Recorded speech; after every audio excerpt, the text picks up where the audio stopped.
mars 2020.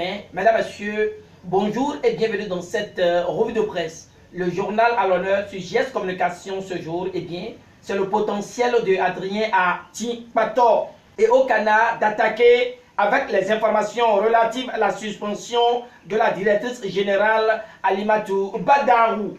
Romain nettoie l'écurie du Conseil national des chargeurs du Bénin, CNCB, écrit le journal de Adrien Atipator en manchette avant de livrer les vraies raisons à l'origine de son éviction. La deuxième une du journal à l'honneur porte sur l'impact de la propagation du Covid-19, c'est-à-dire le coronavirus sur les activités commerciales, tout en indexant ce dangereux virus apparu en Chine et qui continue d'engendrer des conséquences néfastes. Le potentiel révèle que, outre les multiples décès enregistrés dans des pays, on constate dans notre pays la hausse du prix des smartphones Moto Eri. Pour s'assurer de l'effectivité de cette remarque, le potentiel a sillonné des agences de vente.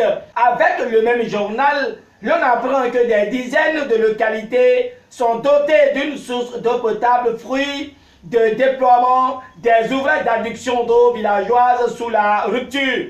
Alors que le potentiel termine avec l'identité des 500 candidats admissibles au concours de recrutement de l'armée, le Béninois libéré lui opine sur le limogeage de la directrice générale Alimatou Badarou et affiche en manchette que Romain sauve le Conseil national des chargeurs du Bénin du naufrage, signalant que le ministre a fait son choix entre le favoritisme politique d'une camarade de son parti politique et les intérêts de l'État sans perdre celui du CNCB que dirige Alimatou Badarou. Évêque Romain a fait un choix très facile pour le bon enfant de la maison rupture, mais très difficile pour le ministre des infrastructures et des transports quand on sait qu'il a avalé les couleuvres, les unes plus grosses que les autres avant de se résoudre à arrêter la saignée, libérant ainsi le CNCB d'une responsable pas suffisamment responsable pour sauver cette maison.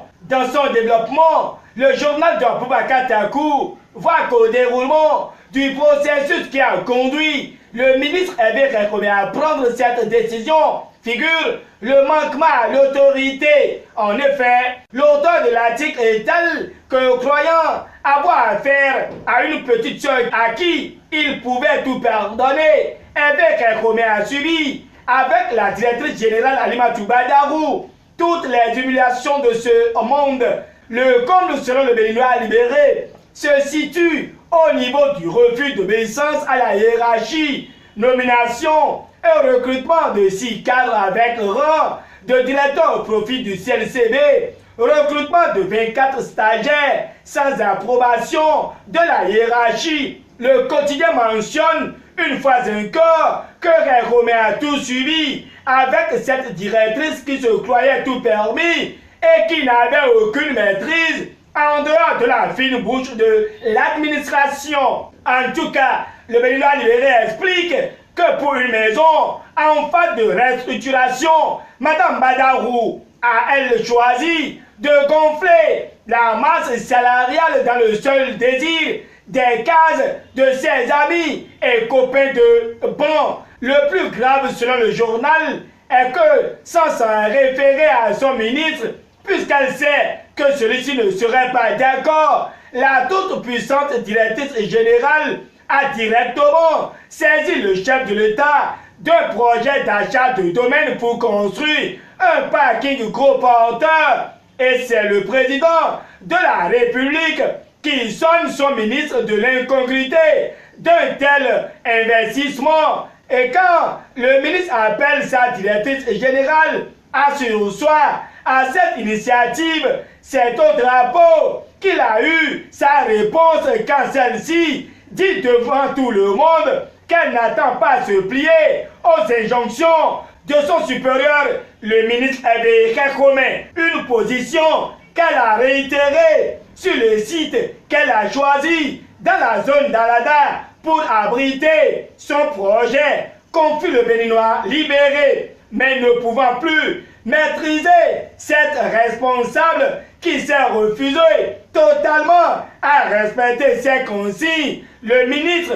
des Infrastructures, créant pour les intérêts du Conseil national des chargeurs du Bénin et surtout pour ne pas courir le risque de voir Madame Badarou engager les pauvres sous de la maison dans un achat inopportun et interdit, Hervé Romain s'est vu obligé d'arrêter la DG dans ses élans budgétivores, livrant également les dessous de la suspension du DG Badarou. Le Soleil Bénin Info de Hervé Aladé voit qu'un bon pédagogue, Hervé Romain, a remis les pendules à l'heure, exhibant également les faits reprochés à Alimatou Badarou. Le matinal fait un tour à la Sénat où est prévu le dépôt des dossiers pour les communales et municipales, puis clarifie que nous sommes le jour J pour les partis politiques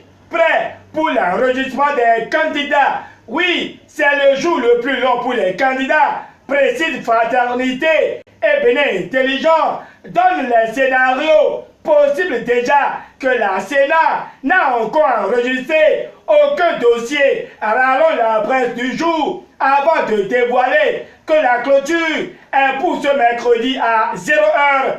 Une fois encore, le Soleil Bénin Info revient dans cette revue de presse et se demande s'il s'agit d'une mort naturelle, crime ou suicide, vu les pertes en vies humaines ou mystérieuses disparitions au sein de la police républicaine. Toujours avec les hommes en uniforme, et la nation attire l'attention de tous sur les opérations extérieures de l'armée, vues aujourd'hui comme un fonds de commerce inavouable au profit de certains chefs de l'armée. Le quotidien du service public donne son analyse et retient en conclusion que c'est déjà la fin des déviances, sans oublier les injustices. Ici, pas d'injustice, mais il s'agit de l'assainissement et pavage de la mairie et construction de caniveaux à Adjoum. Darefa a lancé les travaux ce lundi 9 mars 2020, mentionne le Béninois libéré. À sa suite, c'est l'Écho Info qui nous rapporte que poursuivi pour escroquerie avec appel au public et association de malfaiteurs, Edgar Guidibi écope de 8 mois de prison avec sursis et 500 000 francs CFA d'amende. Les plaignants l'accablent et réclament plusieurs millions. Mais le verdict confirme la réquisition du ministère public, prolonge le journal de Gilbert Macou. C'est sur une note de barbarie ramenée par le Nouvel Observateur que s'achève la revue de presse de ce mercredi 11 mars 2020. Nous sommes dans l'école primaire publique CDB à Dekumbe, dans la commune d'Abomey-Calabi, et un instituteur enceinte une fille du CE2. Histoire de cesse suivie de grossesse, écrit le journal. Mesdames, Messieurs, c'est déjà la fin de cette revue de presse. Merci pour nous avoir tenu compagnie tout au long de notre exposé. Au revoir et à demain.